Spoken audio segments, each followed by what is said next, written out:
Ótimo, obrigada por aceitar nosso convite. Está me escutando bem? Ótimo. Ótimo. Aqui você também está perfeita. Você está no telão aqui em cima de mim. Tem um telão, o pessoal está te vendo. Dá um tchau, pessoal. Fala. O computador, como é de costume em universidade, ele está fixado, né? Então eu não consigo fazer essa mobilidade aqui para poder você vê-los. Mas eles estão te assistindo. É um prazer contar com a sua palestra. Pode iniciá-la a qualquer momento. O palco é todo seu. Obrigada. Boa tarde a todos. Meu nome é Andréia Torres, eu sou nutricionista. Me formei aí no Brasil, na Universidade de Brasília. Desde 2015 eu moro fora do Brasil, justamente por atuar na área de pesquisa. E com esse convite dessa palestra, eu lembrei-me de uma situação há cerca de 15 anos atrás. Eu era professora universitária em Brasília e a coordenadora do curso me convidou para uma reunião na sala dela e me disse assim: Andréia, você conhece a Denise? Eu falei: não conheço a Denise. Quem é a Denise? Ela falou: a Denise é uma excelente aluna que nós temos. E Denise trancou o curso há 2 anos porque ela é diabética e ela acabou ficando deficiente visual, então ela trancou o curso para poder andar de novo, aprender a andar de novo, aprender a lembrar e aprender a usar o computador. Então, agora ela está de volta para o estágio dela e nós gostaríamos da sua colaboração para esse estágio, para a adaptação do estágio. E aí eu fui conhecer a Denise, que realmente era uma aluna brilhante, muito brilhante, e assim como quando a gente tem um amigo, por exemplo, que quando é diabético, ele continua sendo só nosso amigo, não é? Ele não é a pessoa diabética. Então a Denise, ela realmente mostrou que ela e o brilhantismo dela e a alegria dela estavam acima de qualquer coisa, e foi uma experiência espetacular para mim trabalhar com ela, e depois disso eu tive a oportunidade de trabalhar com outras pessoas com deficiência visual. Mas eu me formei em 1997. Valéria, está aparecendo aí já os slides? Ainda não. Ainda não? Ainda não. Você está na tela cheia com o seu rosto. Então, deixa eu colocar aqui os slides.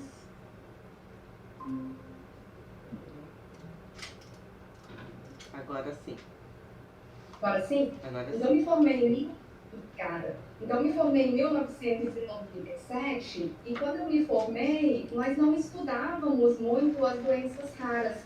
Estudávamos pouquíssimas doenças raras dentro da área de nutrição e apenas doenças em que já era reconhecido o papel da nutrição específico dentro dessas doenças. E o primeiro, na verdade, artigo que eu li sobre a neuropatia óptica hereditária de Leber já foi 15 anos após a minha formatura, cerca de 15 anos após a minha formatura, em 2012, que foi o primeiro artigo que associava a Lyon com o estresse oxidativo.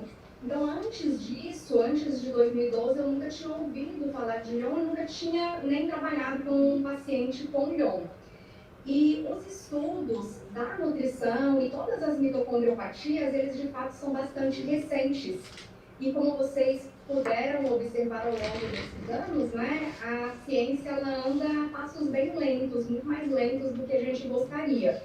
Mas o que eu hoje gostaria de mostrar para vocês é justamente alguns estudos de evidências na área de nutrição em respeito às mitocondriopatias, e especificamente em relação a Lyon, para que vocês possam tomar as melhores decisões de vocês, baseadas nessas evidências, em relação à alimentação que vocês têm em casa e também na rua, tá bom?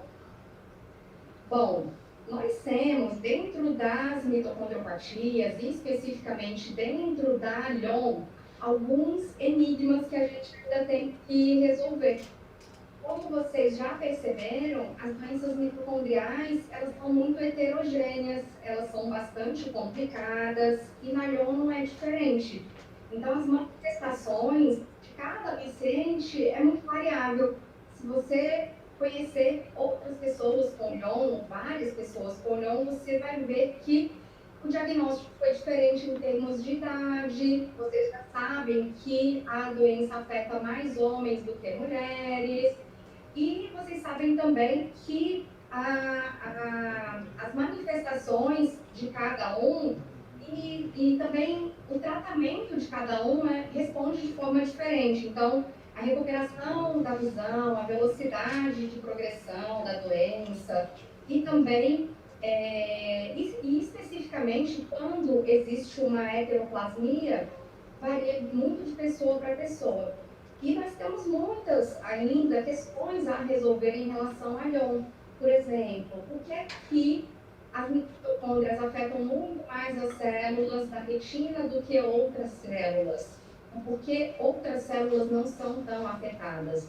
A gente conhece casos de Lyon Plus, não é? Em que outras células são afetadas, como células musculares e células cardíacas, mas de fato as células da retina são o que une, né, todos os pacientes, são uma questão comum em todos os pacientes.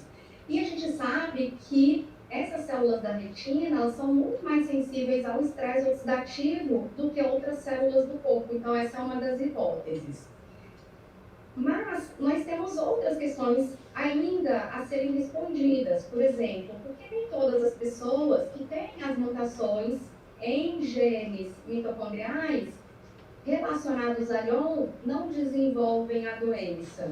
O que diferencia uma pessoa para outra? Quais são os gatilhos? E que gatilhos são esses em cada faixa etária? Então, foi muito interessante acompanhar as pesquisas nos últimos anos, porque os pesquisadores, eles tinham e ainda têm essas perguntas. E eles começaram a pensar, bom, se a doença está envolvida com o estresse oxidativo, será que fatores que aumentam esse estresse oxidativo, essa geração de radicais livres, funcionam como gatilhos para a doença? Eles começaram, então, a tentar entender o que tinha acontecido na vida dos jovens que tinham desenvolvido Lyon. E eles começaram a perceber que era muito mais comum os jovens desenvolverem Lyon a partir dos 18 anos, pelo menos nos Estados Unidos. E esses 18 anos coincidiam com a idade em que eles iam para a faculdade. Então, eles saíam de casa, já era um estresse, né? Estavam em outro ambiente. Além disso, fora de casa e a partir dos 18 anos, tinham mais acesso a álcool, a cigarro, às vezes a drogas. Então, são fatores que por si só já contribuem para o aumento do estresse oxidativo. Mas muitas pessoas vão dizer assim, mas eu nunca fumei, eu nunca tive um alto consumo de álcool, eu nunca usei drogas, e ainda assim eu desenvolvi a doença. Então, os pesquisadores começaram a levantar outros gatilhos que pudessem explicar o aparecimento da doença. Então, uma mãe, ela pode ter 3 filhos homens, todos eles receberam a mesma genética, as mesmas mutações mitocondriais, e um desenvolve a doença e outros não.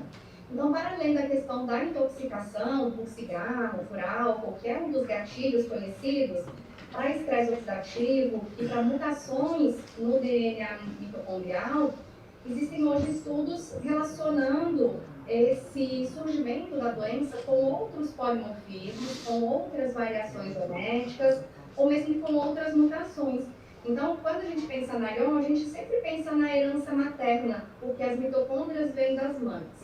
Mas nós temos outros genes dentro do núcleo da célula que são uma mistura da herança do pai e da mãe e que influenciam, por exemplo, o estado inflamatório do organismo, influenciam a capacidade do corpo de produzir antioxidantes que vão neutralizar esses radicais livres. Então, hoje, a gente já tenta também estudar outros polimorfismos, outras variações genéticas, ou mesmo outras mutações que possam estar se relacionando com o DNA mitocondrial.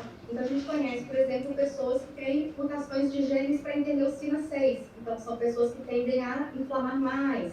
Ou pessoas que têm mutações de genes para a produção de glutationa, importante antioxidante. Então, essa pessoa tende realmente a ter um estresse oxidativo muito mais aumentado, fora as questões mitocondriais em si. Existem outros fatores de risco, como traumatismo craniano, traumatismos oculares. Hoje são estudadas também infecções que possam ser gatilhos da Lyon, deficiências nutricionais, como deficiência de vitamina B9, B12. A gente vai discutir um pouquinho a questão dos nutrientes hoje. O próprio envelhecimento, conforme a gente vai envelhecendo, nossas células têm mais dificuldade para fazer reparo de DNA que sofreu algum tipo de mutação. Hoje estudam-se também o impacto das restrições de sono, se ficarmos sem dormir, o que é que acontece com o nosso DNA mitocondrial e com o DNA do núcleo também. Alguns estudos mostram uma relação entre hormônios e desenvolvimento da Lyon. E hoje a gente vai falar um pouquinho do impacto do mau funcionamento da glândula tireoide nas nossas mitocôndrias, assim como vamos falar sobre o impacto do nosso intestino e de desregulações na nossa microbiota intestinal, no funcionamento mitocondrial e na inflamação do corpo. E, para finalizar essa questão dos gatilhos, dos fatores que afetam o DNA mitocondrial, nós hoje sabemos que existem medicações que são tóxicas para a mitocôndria. Existem várias medicações que geram mutações mitocondriais ou podem gerar mutações mitocondriais, como anestésicos, incluindo o Propofol. E vocês sabem, apesar da idade média de desenvolvimento da Lyon entre homens, por exemplo, ser por 20, 35 anos, existem casos de pessoas mais novas, existem casos de pessoas bem mais velhas. E conforme vamos envelhecendo, o risco de desenvolvermos outras doenças é muito maior. Então, a pessoa pode passar por uma cirurgia e precisar utilizar um anestésico, ou ela pode se tornar diabética, precisar utilizar um medicamento para controle de diabetes. E a gente sabe que as lipazonas, eles têm um grau de toxicidade mitocondrial. Biguanidas também, a mais famosa é a metformina, que é um medicamento utilizado também para controle da glicemia, é tóxico para as mitocôndrias. Existem remédios também para controle de colesterol, como as estatinas, os fibratos, também aumentam o risco de mutações mitocondriais. Existem remédios comuns que muitas pessoas tomam, que nós compramos na farmácia, inclusive sem prescrição médica, como medicamentos para dor, incluindo aspirina, e os antibióticos, alguns antibióticos e também agentes para tratamento do câncer podem fazer com que as mitocôndrias não tenham a mesma performance. Então, esses são alguns dos gatilhos estudados. E, independentemente do que esteja acontecendo na nossa retina, as mitocôndrias elas precisam estar funcionando muito bem no nosso corpo, porque elas vão afetar o funcionamento de todo o organismo. Todo o nosso corpo precisa do fornecimento de energia, que é proporcionado pelas mitocôndrias. Então, quando elas não funcionam bem, vários pacientes com Lyon acabam desenvolvendo outras condições, outras comorbidades, como sintomas cardíacos, como enxaqueca. Existem estudos associando a Lyon com maior risco de declínio cognitivo. Existem estudos mostrando também alguma alteração na massa branca cerebral por conta desse déficit energético mitocondrial. Algumas pessoas desenvolvem algum tipo de desequilíbrio associado a ataxias. Algumas pessoas desenvolvem hipotonia muscular, e isso também afeta o desequilíbrio, afeta a força. Alguns pacientes têm sintomas de esclerose múltipla ou parecidos com esclerose múltipla, e assim por diante. Então, hoje, a gente vai aprender um pouquinho sobre como cuidar dessas mitocôndrias, e eu gostaria de começar esse nosso estudo falando um pouquinho do que vem sendo estudado em termos de terapias. Tanto terapias genéticas, quanto terapias medicamentosas, quanto terapias na área nutricional. Então, esse quadro aqui que eu trouxe de um site chamado lifespan.io, esse site é um site que cataloga todos os estudos que estão sendo feitos, não só na área de tratamento de disfunção mitocondrial, mas várias doenças também que estão relacionadas principalmente ao processo de envelhecimento celular, tá? Ou processos que estão relacionados com o excesso de radicais livres nas nossas células.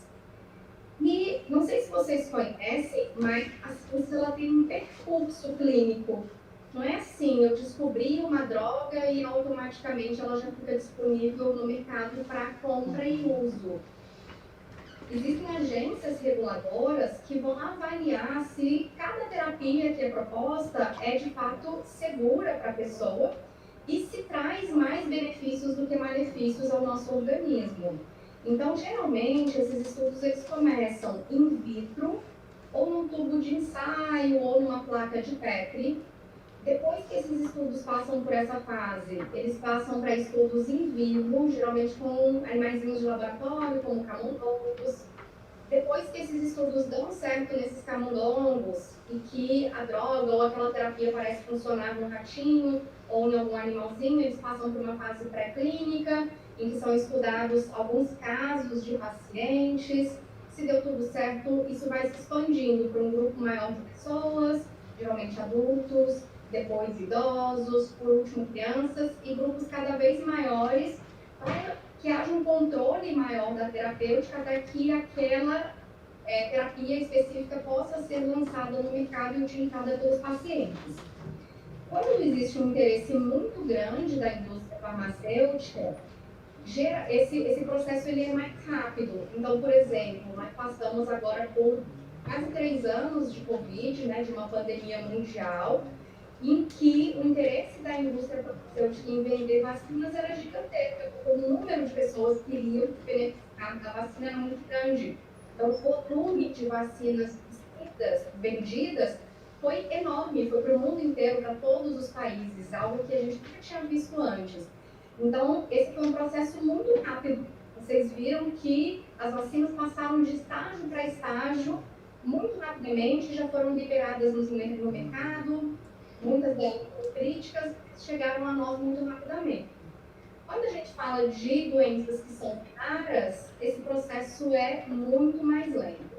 Mas não quer dizer que não haja interesse. Né? Nos últimos anos, a gente viu um lançamento de terapias genéticas, o que nos traz muita esperança nessas terapias.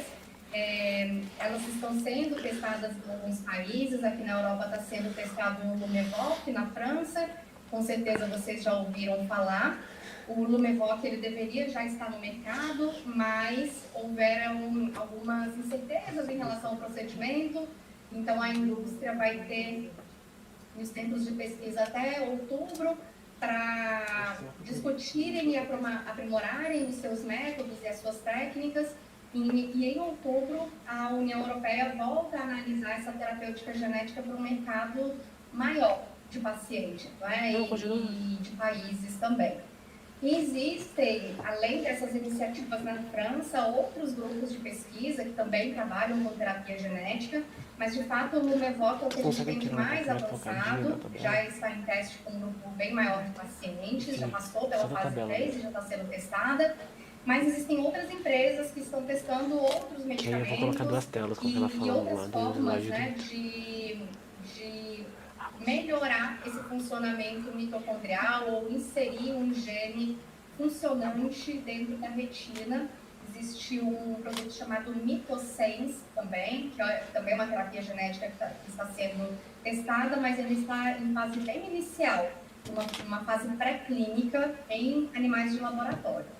Existem várias outras terapias, então, que estão sendo testadas e eu gostaria de discutir algumas delas com vocês hoje, como a urolitina, que é um anti-inflamatório intestinal, então, que é o que nosso intestino tem a ver com as nossas mitocôndrias e por que isso está sendo testado. Existem drogas antioxidantes mitocondriais também que estão sendo testadas, como a SKQ1, que é uma droga que é parecida com a idepedona, também tem função antioxidante específica na mitocôndria, então uma droga que vai tentar solucionar essa questão de excesso de radicais livres nas mitocôndrias de pacientes que não tiveram um bom efeito com a idepedona. Eu gostaria de falar, inclusive, que a idepedona ela funciona como um agonista de PPAR-gama. O que significa esse nome difícil, né? PPAR-gama. O PPAR-gama é um fator de transcrição que a gente tem dentro das nossas células. Então, quando esse PPAR gama é ativado, ele vai fazer com que os genes comecem a fazer a leitura do DNA, a produção de proteínas, como proteínas do complexo 1 mitocondrial. Só que esses medicamentos, eles só funcionam se dentro da célula existe vitamina A. Então, agora vocês já começam a entender um pouquinho a relação do tratamento com a terapia nutricional. Então, existem drogas antioxidantes, que têm uma ótima ação antioxidante, muito melhor, por exemplo, do que alguns suplementos que já foram testados, como coenzima Q10, como vitamina C. Porém, essas drogas elas não funcionam sozinhas, elas vão ser acopladas com algumas proteínas dentro das células. E uma dessas proteínas ela é dependente de vitamina A. Então, veja que um bom consumo de antioxidantes é necessário. Não substitui, um tratamento não substitui o outro, tá bom? Então, não é porque eu estou usando uma droga antioxidante que eu posso ter uma alimentação ruim. Eu tenho que associar ainda as duas coisas. Existem também colírios que estão sendo testados, já estão em fase bem avançada de testes, em fase 3, como a elamipretida. Então, a elamipretida é um colírio com capacidade antioxidante também mitocondrial. Então, nós não queremos apenas que seja antioxidante no plasma, na corrente sanguínea, ou mesmo dentro da célula. Ele precisa especificamente entrar dentro da mitocôndria. Então, esse agente específico, elamipretida, é um dos agentes que tem sido estudados que já estão em fase mais avançada. E existe um outro peptídeo que tem sido estudado também, ainda está em fase 2 de estudo, que é o CB4211. Ele é um análogo de uma proteína chamada MOTIS-C, que é considerado como se fosse um hormônio mitocondrial, ou uma mitocina, que vai também regular a expressão genética da mitocôndria, fazendo com que a mitocôndria possa produzir energia suficiente para que ela não morra. Porque se ela morre, por exemplo, nas células da retina, a retina vai deixando de exercer suas funções. E a retina é uma célula que não tem grande capacidade de recuperação, de regeneração. É uma célula bem diferente, por exemplo, da célula da pele, que se a gente tem um corte, ela regenera rapidamente, ou das células das mucosas, não é? Se você tem uma afta, rapidamente se regenera, mas na retina não acontece exatamente dessa forma. Então, nós precisamos estimular em primeiro lugar, as mitocôndrias não perderem as suas funções, e depois precisamos de terapias que possam restaurar essa visão perdida. Então, como eu falei, o Lumevoq é uma das terapias genéticas que estão sendo testadas, é uma terapia que faz com que uma proteína mitocondrial seja novamente expressa, ela vai atuar ali substituindo a mutação especificamente do ND4, do gene ND4 mitocondrial, com uma proteína nova, não é? Mas, enquanto a gente espera essa nova tecnologia chegar a nós precisamos, então, enquanto isso, ir testando outras tecnologias que a gente já possa utilizar. Então, como eu falei para vocês, existem várias outras tecnologias que estão sendo estudadas. Uma delas é um medicamento antioxidante chamado SKQ1, que é um antioxidante que atua justamente na mitocôndria, e a função desse medicamento é também, na mitocôndria, melhorar o metabolismo da glicose.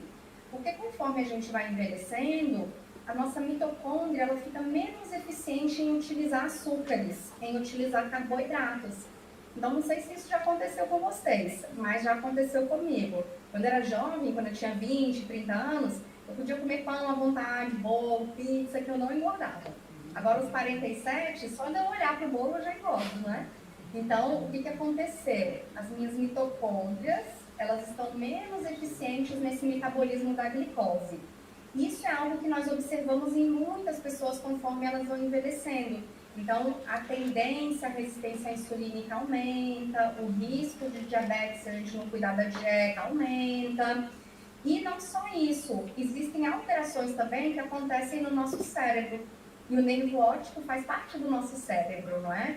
Então, esses novos medicamentos, eles tentam atuar também melhorando esse metabolismo da glicose dentro da célula, especificamente dentro da mitocôndria. E o SKQ1, ele então tem uma melhoria nesse metabolismo, ele atua numa proteína específica chamada cardiolipina. É uma proteína muito estudada quando a gente fala de doenças cardiovasculares. A cardiolipina, ela é uma proteína que ela vai diminuir a permeabilidade de íons, ou seja, de substâncias carregadas negativamente pela matriz da mitocôndria, porque parece que isso influencia também esse metabolismo de glicose. E comparando essa droga, a SKQ1, com outros antioxidantes, como vitamina C, a SKQ1 ela parece muito superior. Até porque a vitamina C, ela atua em vários locais do corpo. Ela é um antioxidante que vai para tudo quanto é lado, não vai apenas para dentro da mitocôndria.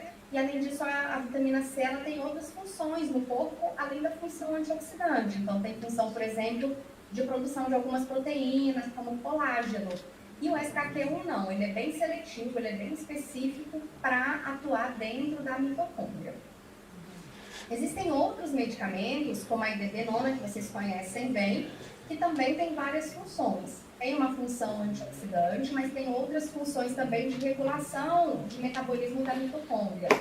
Então, o que acontece? Logo quando se começou a entender que a IOL tinha uma relação com o estresse oxidativo, começaram-se a fazer alguns estudos com antioxidantes. E nós sabemos que dentro da mitocôndria existe um antioxidante muito importante que a própria mitocôndria produz, chamado coenzima Q10. Então, alguns grupos começaram a estudar a coenzima Q10. Será que a suplementação de coenzima Q10 reduziria esse estresse oxidativo dentro da mitocôndria? Isso seria suficiente para atrasar a progressão da IOL?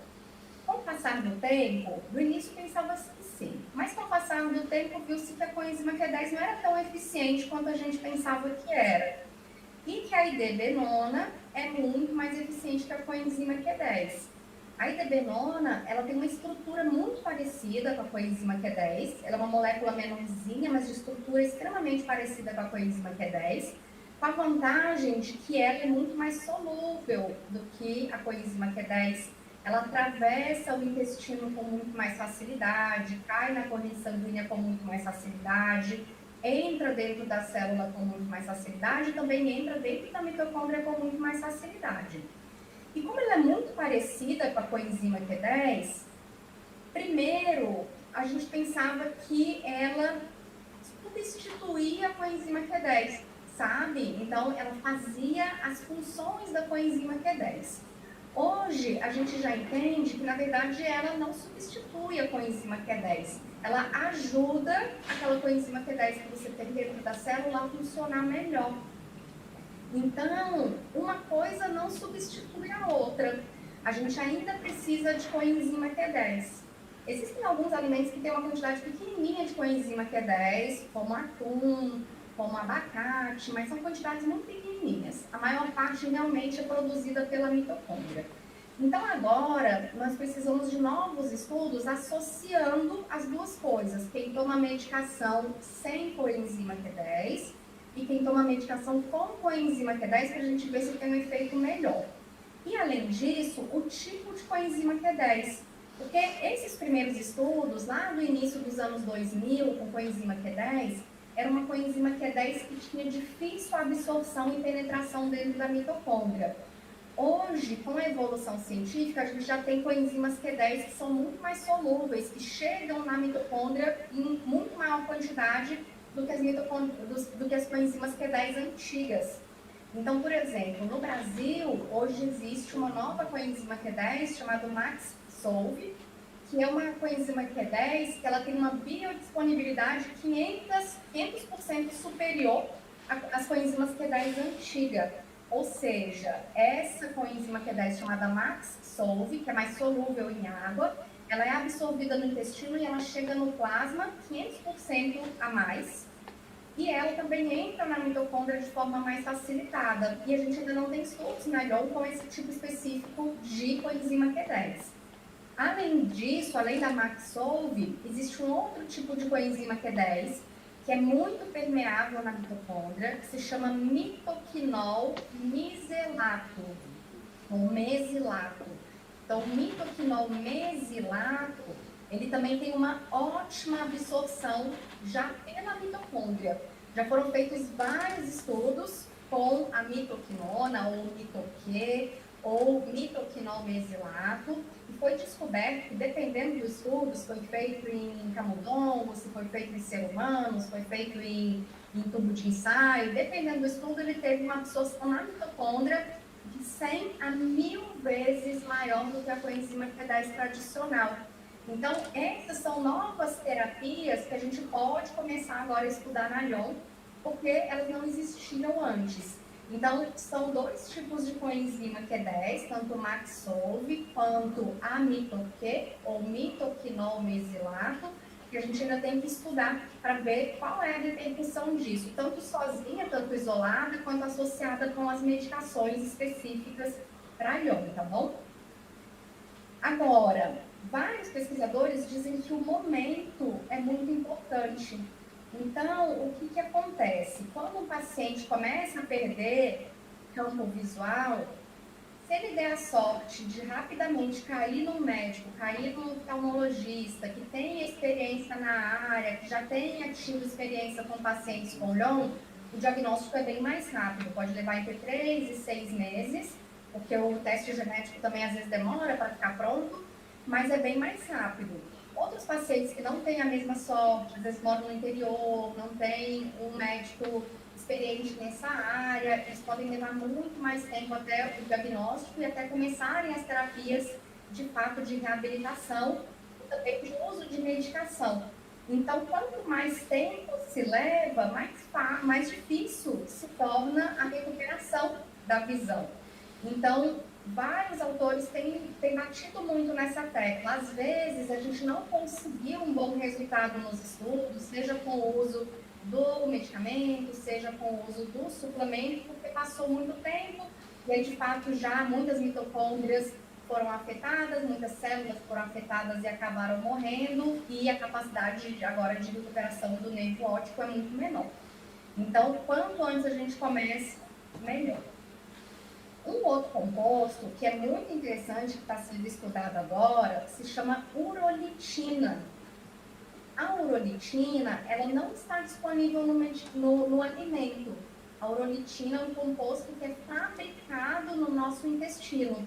Então, quando nós temos um intestino que funciona muito bem e moram no nosso intestino muitas bactérias boas, essas bactérias boas vão utilizar taninos dos alimentos para produzir urolitina. E a urolitina tem uma capacidade de melhorar o funcionamento mitocondrial, de reduzir o estresse oxidativo mitocondrial e melhorar esse funcionamento mitocondrial. Então, nós temos taninos e elagitaninos em alimentos como romãs, framboesas, amoras, maçãs, morango, maçã com casca, morango, nozes, amêndoas.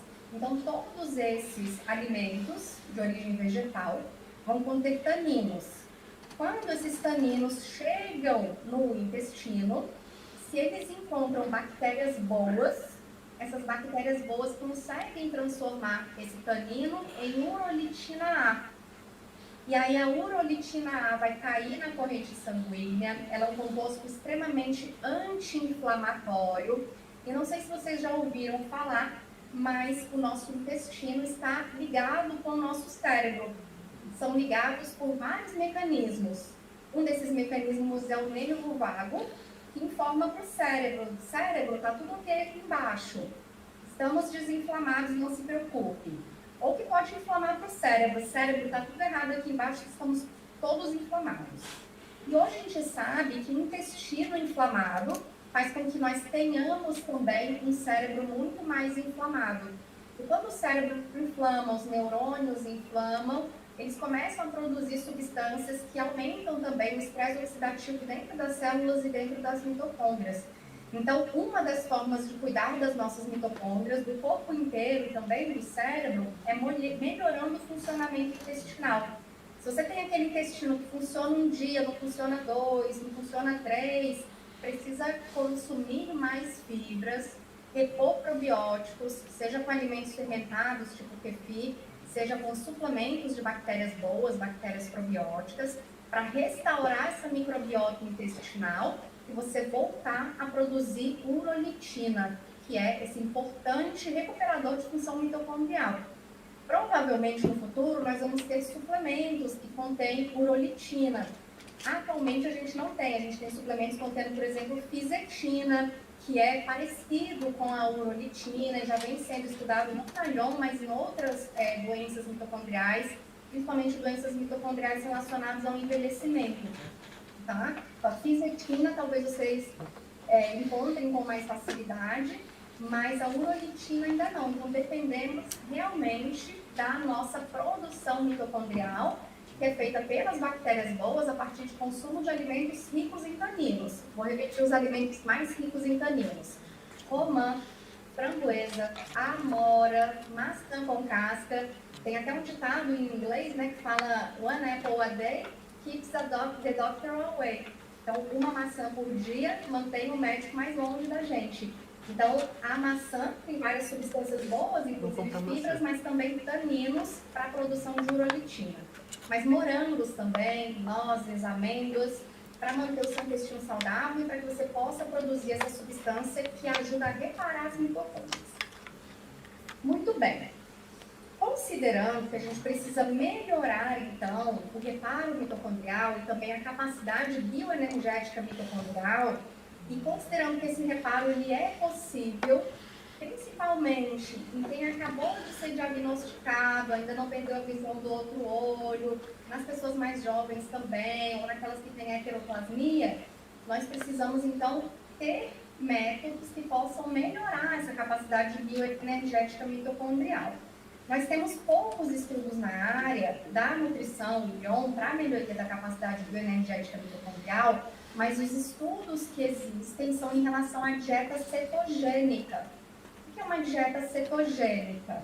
É uma dieta com pouco carboidrato, muito pouco carboidrato, e uma quantidade bem alta de gordura e uma quantidade moderada de proteína.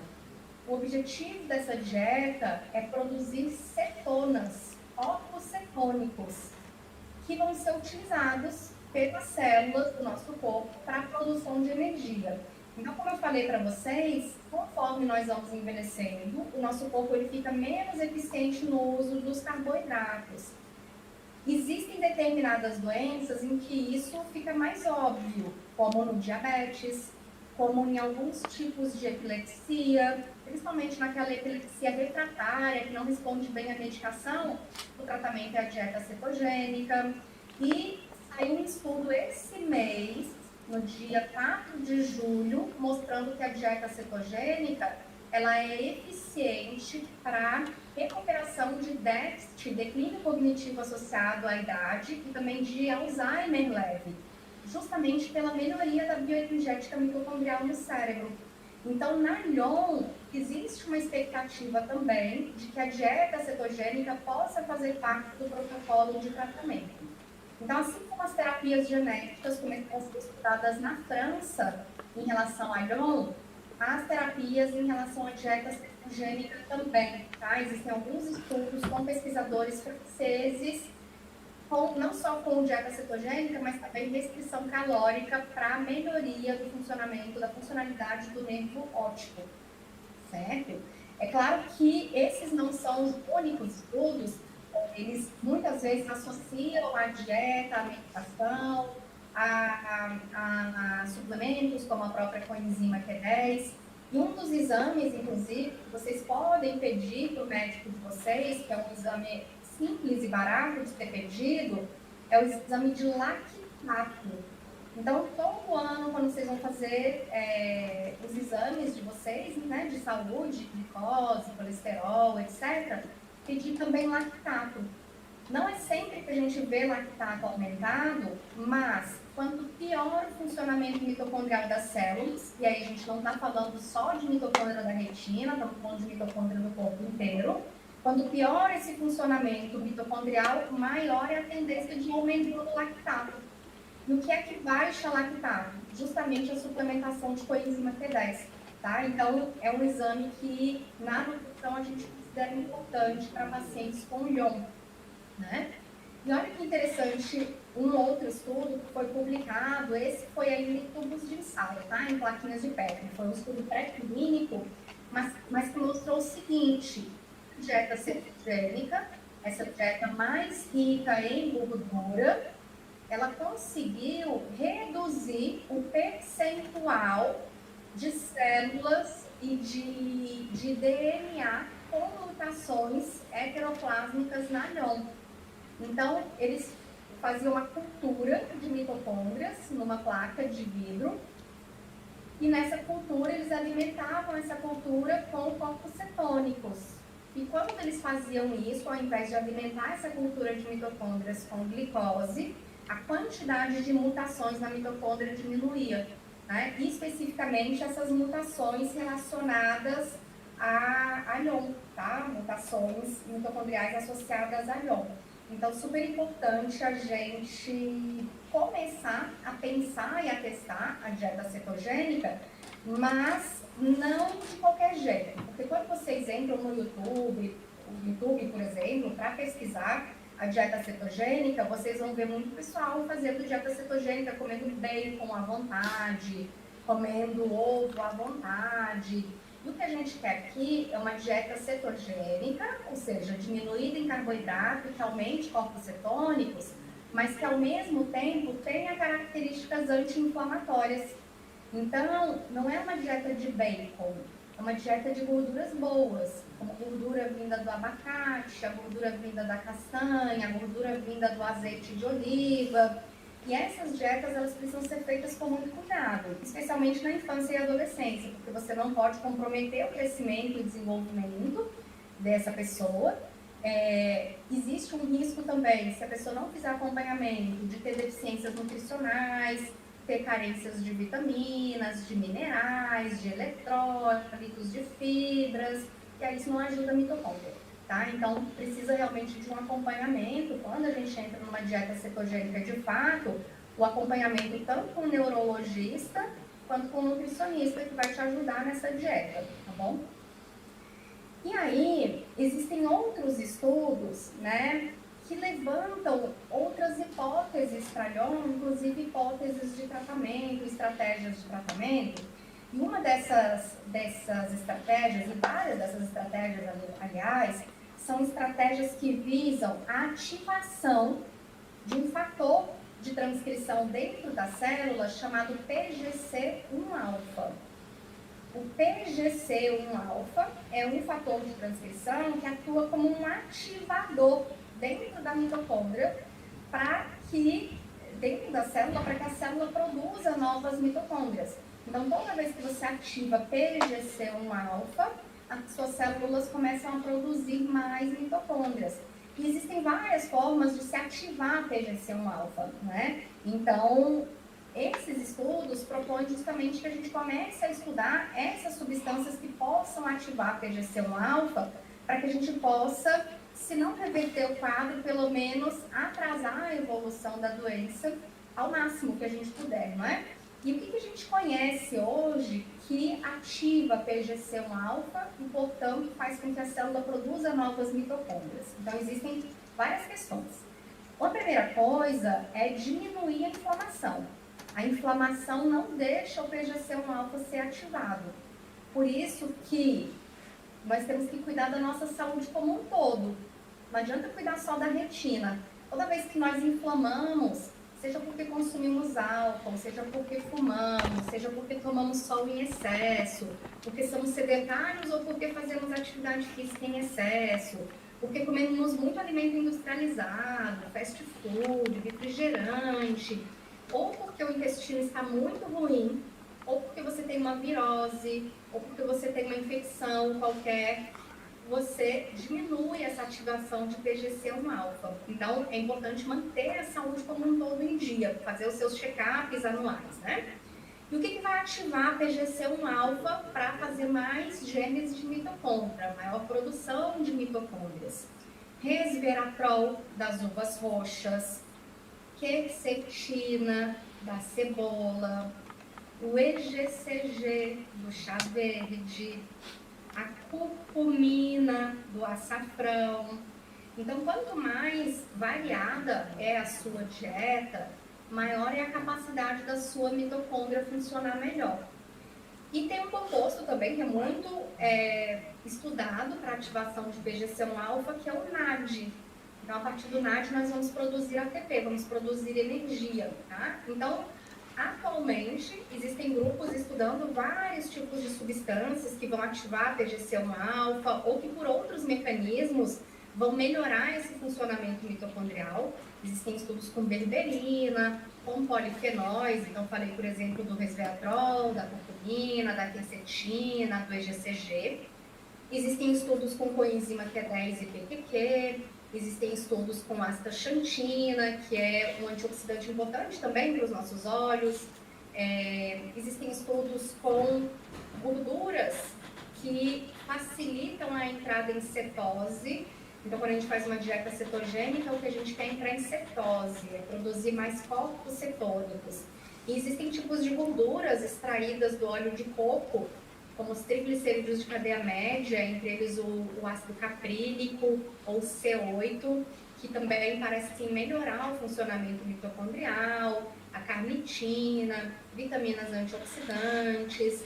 Mas hoje, para finalizar a palestra, eu gostaria de falar especificamente do NMN, do NAD e da vitamina B12, que são nutrientes importantes para o funcionamento mitocondrial e que são nutrientes, então, que vêm sendo estudados, não agora em relação apenas à mitocôndria, mas em relação à instabilidade genômica. Então, o que é que faz o nosso DNA sofrer tantas mutações? Ou o que é que faz a gente não conseguir reparar esse material genético conforme a gente vai envelhecendo? Né? Um dos fatores é a instabilidade genômica. E para corrigir isso, então, algumas são o NMN, que é a nicotinamida mononucleotídeo, e o NR, que é a nicotinamida ribosídeo. Então, o que a gente precisa dentro da célula e o que é que vai diminuindo conforme a gente vai envelhecendo ou conforme a célula passa a não funcionar bem? Uma das coisas que vão diminuindo é o NAD.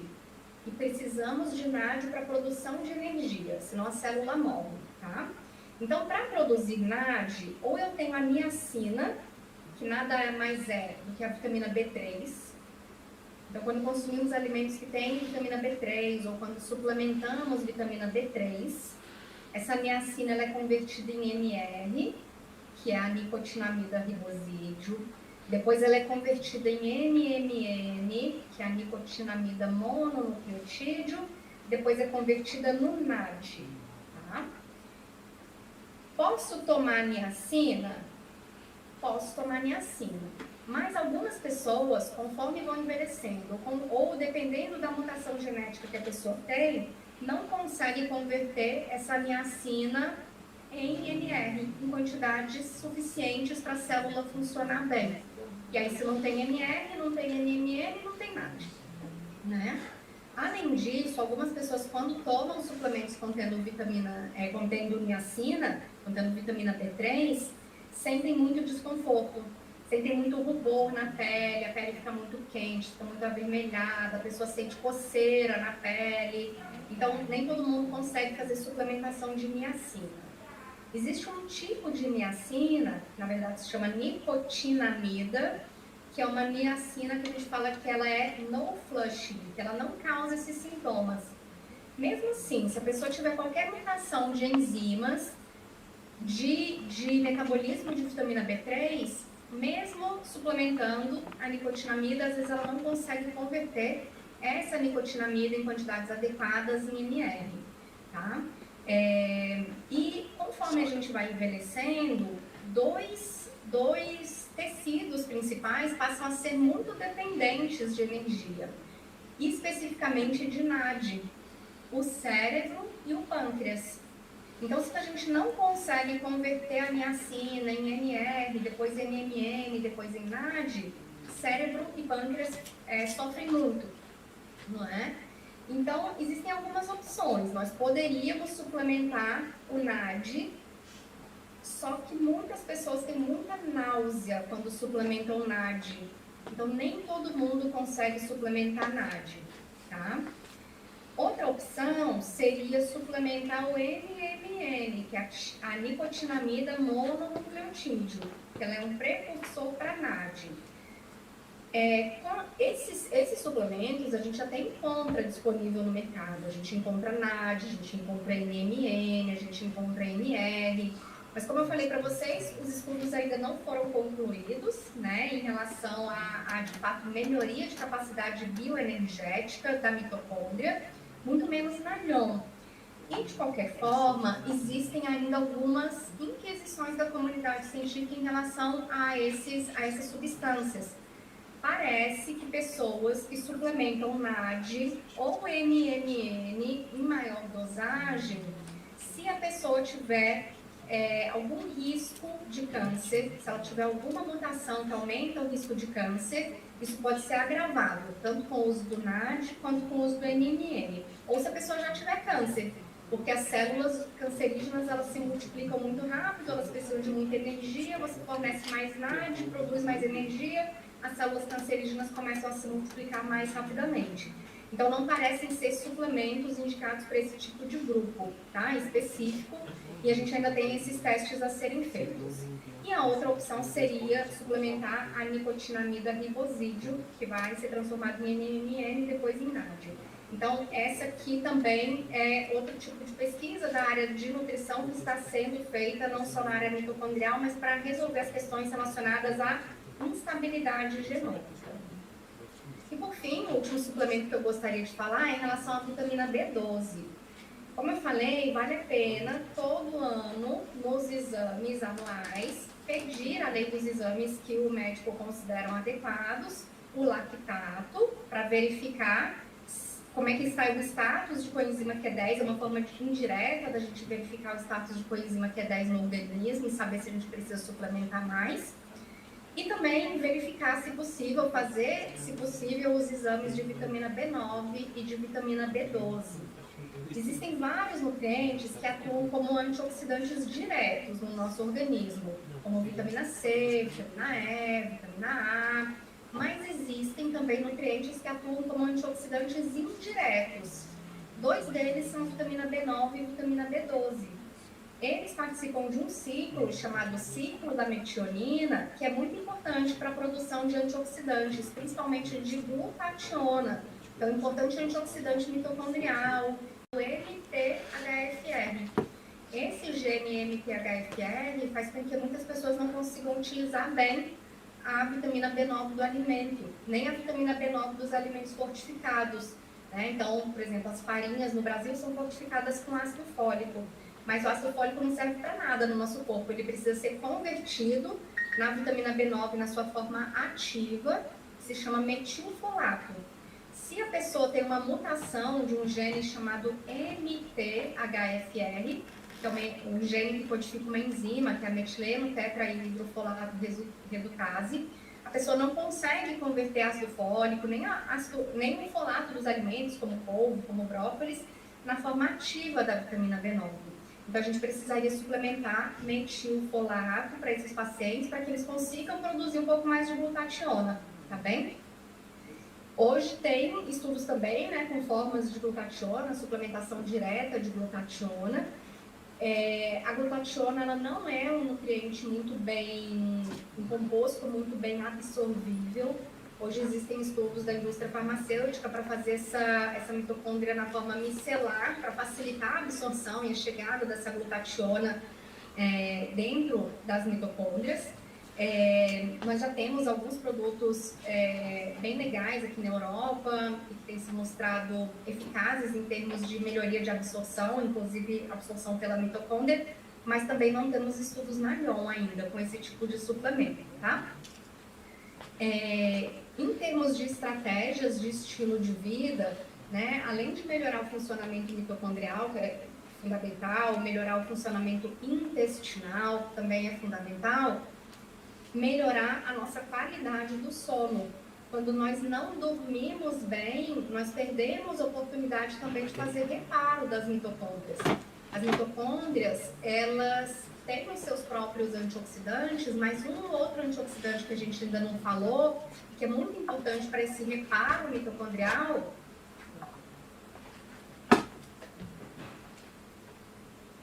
Trampou? Valéria, você está me ligando? Sinceramente, eu estou Não estou te ouvindo. Precisamos concluir, porque nós temos mais duas palestras aí. Mais 2 slides, só isso. Então, a mitocôndria ela tem os seus próprios antioxidantes, como a coenzima Q10, mas um antioxidante muito importante na mitocôndria é a melatonina. Então, a melatonina é um hormônio que nós produzimos quando fica escuro. Precisamos dormir em um ambiente escuro. A maioria de vocês não perdeu a capacidade de interpretar a luminosidade.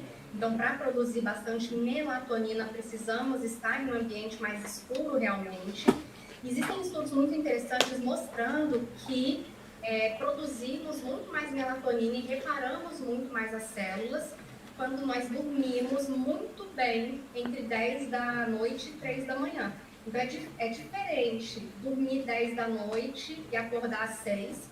Você vai reparar muito mais células do que se você for dormir às 3. Pode até dormir até mais tarde, mas a capacidade de reparo das células é menor.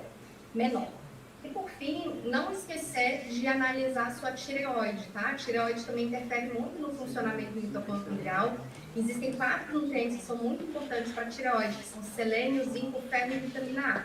Então, pacientes anêmicos têm a tireoide piorada e a mitocôndria também piora no seu funcionamento. E pacientes deficientes em selênio também têm um funcionamento mitocondrial muito piorado. Então, comam castanha do Pará, que é a melhor fonte de selênio que a gente tem na natureza, tá bom? E eu agradeço muito, desculpa por ter ultrapassado um pouquinho o horário, espero que tenha sido proveitoso para vocês e fico à disposição. O meu site é o andreatorres.com, então ali vocês encontram um campo também para conseguir falar comigo se precisarem. andrea.torres.com/consultoria tem um campo de e-mail que vocês podem preencher também se tiverem questões. Aliás, foi nesse campo que eu entrei em contato com a doutora e ela respondeu, foi muito amável e está aqui hoje conosco nessa conferência, nos dando essa aula fantástica. A intenção seria conversar com você até o final da noite, porque aqui nós queremos inclusive saber como mistura o que com o que na cozinha, né? Porque já vimos aqui que não basta só se alimentar, tem algumas combinações que se não forem devidamente feitas, não vai dar o resultado esperado, né? É verdade. Mas eu posso dar uma dica, assim, geral para todo mundo, manter um pouco mais desinflamado possível e ter uma dieta bem baseada em plantas, por enquanto, e usar bastante ervas, gente. Vai fazer um ovo, não faz um ovo puro, coloca um orégano, porque tem capacidade antioxidante fantástica. Vai fazer um peixe, não coloca um peixe puro, coloca ali uma alecrim, alguma coisinha, porque aumenta muito a capacidade antioxidante. Se puder tomar uns chazinhos ao longo do dia, melhor ainda, porque você aumenta a sua capacidade antioxidante. Então, faz tudo para você diminuir esse estresse oxidativo e usar as ervas é uma forma muito fácil e as ervas são muito estáveis.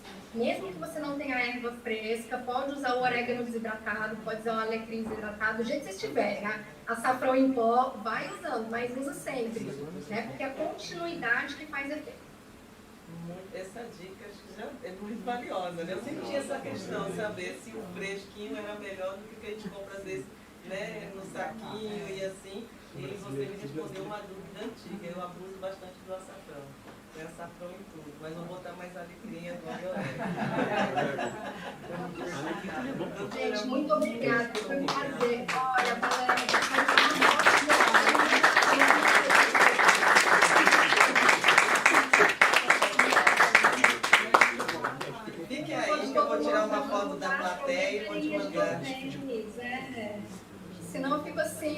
De palestra com a Valéria?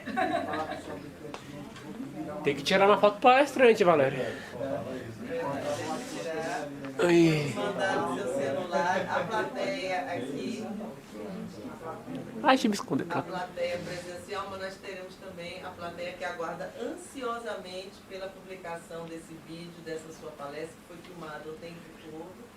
Nós temos uma comunidade espalhada, distribuída pelo Brasil todo, então algumas pessoas infelizmente não podem estar aqui, mas o meu celular é o tempo todo. E aí, como é que está a conferência? E aí, como é que está a conferência? Então tem muita gente esperando com muito carinho, porque esse assunto nutrição é um dos assuntos, acho que mais carentes no Brasil. Nutrição não é encarado no Brasil com o valor que ele realmente tem. É encarado, vá na farmácia ao invés de vá à feira e vá numa geladeira, sabe, com alimentos equilibrados, né? Não tem essa cultura da comida como sendo realmente a fonte de energia. Vai para a farmácia e compra uma cápsula pronta. Então, ter hoje nessa conferência uma nutricionista com essa qualidade de informações que você trouxe, de pesquisa, eu sugiro que fique registrado. Entre no site da doutora Andréa Torres, ela tem vídeos também lá, muito bons, né? Foi assim que eu conheci o trabalho e as pesquisas são muito, muito importantes para nós prestarmos atenção no que comemos e no que bebemos. Doutora, muito obrigada, eu vou ficar quietinha para você se despedir e na sequência da sua despedida eu fecho a nossa sala virtual. Obrigada, pessoal. Desejo a vocês um ótimo congresso, muito sucesso em tudo, tá bom? Beijo. Tchau, tchau. Obrigado, doutora.